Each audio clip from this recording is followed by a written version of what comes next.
What is up, everyone? Taylor Torrance here, and for those of you who don't know, I'm a music producer and a DJ. I come here on YouTube every single Monday to check in with you guys about life, business, the things that are helping me, that are changing my brain, that are valuable insights and lessons that I'm learning as I build my artist brand in public. And hopefully I can give as much value to you guys as I can. I'm coming to you this week from Amsterdam, and it's absolutely beautiful here. I love this city so much. I've already fell in love with it. It's my first time here. It's my first Amsterdam Dance Event, which is the world's biggest music production, dance music conference, and that's been a first for me as well. And I'm so inspired. I can't wait to share with you guys everything that I've been thinking about this week. But yeah, just coming to you from Amsterdam. I love this place, and it's a really cool opportunity to be able to check in with you guys from here. So let's jump into this one. We'll start with the brand growth speed run, as always. Just check in with where I'm at. So it's been a good week on YouTube. We're at 13,296 subs, which is up 18 from last week. Thank you guys for checking in on these videos and sticking with me on these. It seems like they're working. It seems like you guys are enjoying them. Instagram, we grew 23 followers. We're at 14,898, so we're almost at 15K. Happy about that. And on TikTok, we grew 5. Let's fucking go. I'm at 1,266. Didn't even post, so it was probably random. But anyway, honest personal update. How am I feeling? Well, physically, I'm a very tired man. I'm totally exhausted right now. Every cell in my body just wants to sit and rest and recover. But spiritually, my heart and mind, I am so full right now. I am so inspired. My everything about this week has been such a validating and fulfilling experience. I couldn't be happier on the inside right now. It's been one of the most amazing weeks of my career. And, we'll get into that, but it's been amazing. So let's get into it now. The projects and the focus of this past week, well, this week has been, completely devoted to ADE, as you would expect. And, a few things about this experience that I'll relate to you. For one thing, it's absolutely worth going. I think in years past, I kind of avoided going, didn't want to pay the money, didn't really know if it would be worth it. It's worth it. With the caveat that, it probably was... It was beneficial to me that I've gotten to a point in my career where I built something that people are noticing and recognizing. I think that's helped make this more useful for me. But that aspect of it has been incredibly validating.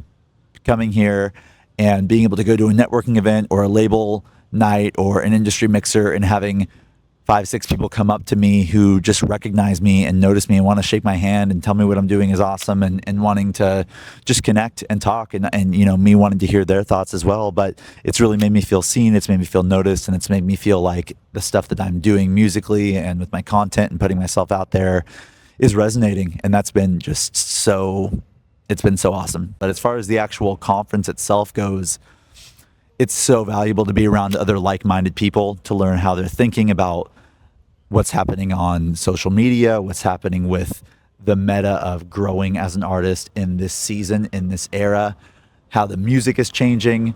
One concrete takeaway or one concrete insight that I found is people are talking a lot about how fast the trends are changing, how even if you were to catch a trend, it only lasts for 6 weeks or 2 months before it's over anyway. And because things are cycling so fast and turning over so quickly, it doesn't really make sense at this point to try and catch those trends, because even if you did, you'd only get a month or two out of it, or a release or two out of it before it changed again. And so with those conversations that I've been having where that sentiment has been echoed, I've kind of come to this conclusion that it's not a good idea to try and chase trends right now. I mean, it's never been a good idea, but it's probably the worst idea than it's ever been right now, because things are changing so fast that it's not even useful in any regard. And so it's better to try and find your original voice, be authentic to what you want to say. And I think that when everyone's feeling this way, both in public and in the conversations that I'm having behind closed doors about everything that's happening in music, when I'm hearing it from that many people, it gives me a very clear vision about the fact that we may be reverting back in the industry overall, or in dance music overall, to a place where the trends no longer matter as much. And I really think that that's going to be really healthy and really good for the artists out there who want to create authentic, say authentic things with their art. So that's been cool. So let's get into the Q&A this week. I'm just looking here at the comments from the last video, and I found a question that I like here. We have Vlados192. He's asking, Do I have a team of experts I rely on with planning and executing my plans? How do I approach evaluating who to work with? And is delegating what you are naturally comfortable with? If I don't have a team yet, how do I envision my next step in building it? And what order will I add my roles? I think this is a great tactical question, and I want to get into this. So delegation is not something that I'm naturally strong at. And I feel like for a lot of people who are artists and creatives, or even just entrepreneurs in general, I think delegation is one of the biggest challenges for a lot of people who are building things. Because for a lot of us, the ego is wrapped up in wanting to be the person who does it all. And we feel like if we were to delegate anything, there would be maybe a lack of our identity or our ego wrapped up in what we put out in the world. And as creatives especially, we want what we say and what we put out there to be authentic representations of who we are. And I used to think in that manner that if I delegated things that my business would fail, that nobody would have the attention to detail or the quality control that I would have. And because that would be a slippery slope, the quality would begin to degrade, the quality control would begin to degrade, and everything would begin to unravel because nobody could do it like I would do it. And I think that comes from this sort of like down home sense of, if you want something done right, you got to do it yourself. That's what a lot of our parents always told us. But as you scale your business, and this goes for being an artist or anything in life that you're building, you begin to realize instead you will fail if you don't delegate, because there is no way to scale a business to the level that you need it to be able to viably make a living for it, or be able to for it to be at least financially viable, right? Unless you delegate, because it is impossible for everyone to do all things just by themselves. And when we talk about the current environment that we're in, when it comes to attention spans and the output demands on music, the output demands on content, the obligation that we have as we're building things to constantly show up, to constantly be visible, to constantly feed that machine, as unfortunate as that may be, there is no way for us to get out that level of frequency when it comes to output unless we delegate, unless we accept some help. And so one thing that I learned about recently on a podcast that I'll share with you guys is this concept of 10-80-10. And it's from Gary Vee. Doing the first 10% of visualizing what you want the output to be, to strategizing, to having a vision for what you want, delegating the weeds of what it is. So in this case, me filming this video, I let someone else actually edit the video, not these, but my vlogs. Let someone else actually do all of the tedious editing, and then come in the last 10% and give some feedback to make sure that final quality control is there. That level of efficiency is required in order to get out the frequency and the level of output that we need in 2024. Now, for me, when it comes to music, it's really hard to delegate it. But when it comes to content, obviously that's an easier pill to swallow. I think I may even get to a point soon where I would delegate my mixing and mastering so that I'm writing and producing and arranging the music, but maybe not doing all of the technical parts right at the very end to get that mix and that master perfect, because again, trying to be efficient with my time. But it's a mental rewiring that you have to do, especially as a creative, like I mentioned before, to even get to a place where you're comfortable delegating. And I think the biggest takeaway is flipping that mindset of, if I delegate, I'll fail because the quality won't be there. And instead thinking, if I don't delegate, I will fail because I'll never be able to get out enough to maintain relevance in this market. That's really how I think about this. So as far as what I look for in someone that I delegate, they have to understand my vision. And we have to vibe, right? Like, I don't really care so much about someone who's just simply able to do the job. I want to enjoy working with them. I want them to understand what my mission and what my values are, and make sure that we have alignment there. That's far more important to me than simply the quality of the work. And as far as the order goes, again, I would think content would be the first place that I would delegate. I already have delegated it.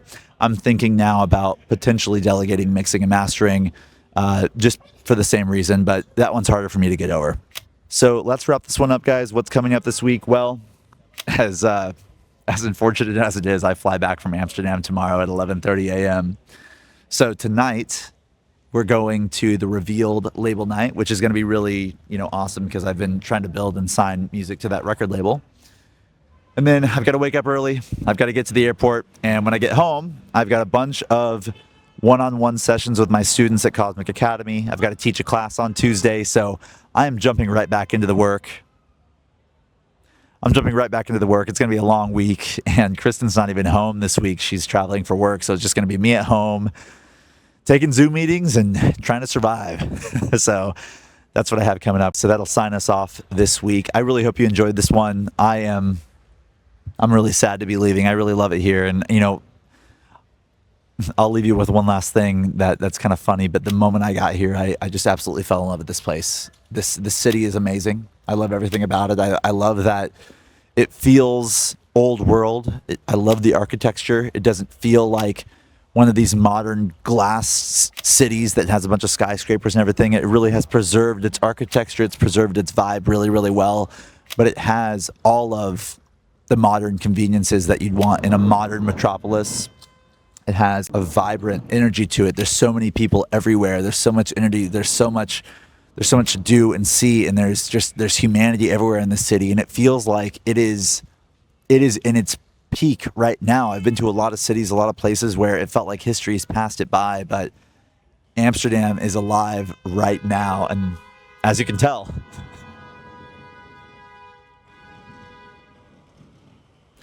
Amsterdam is alive right now, and I love that about it. So, we'll see how this goes, but I am really trying to make it happen that I can move out here with Kristen for 6 months next year. Maybe we can find a way to rent our house so that we can come out here and spend 6 months just living in this environment. I feel like it would be much more inspiring for me. I think it'd be a good life experience and maybe would help me accelerate my career a little bit, but I'm more just interested in just being here because I love it so much and life is short. So hopefully we can make that happen. But thank you guys for tuning in. By the way, if you have any questions for me, as always, put them in the comments. I choose one every week, and I'd love to continue that dialogue with you guys. So this has been a long video. I've been yapping for a while, so I'll see you guys next Monday. Peace.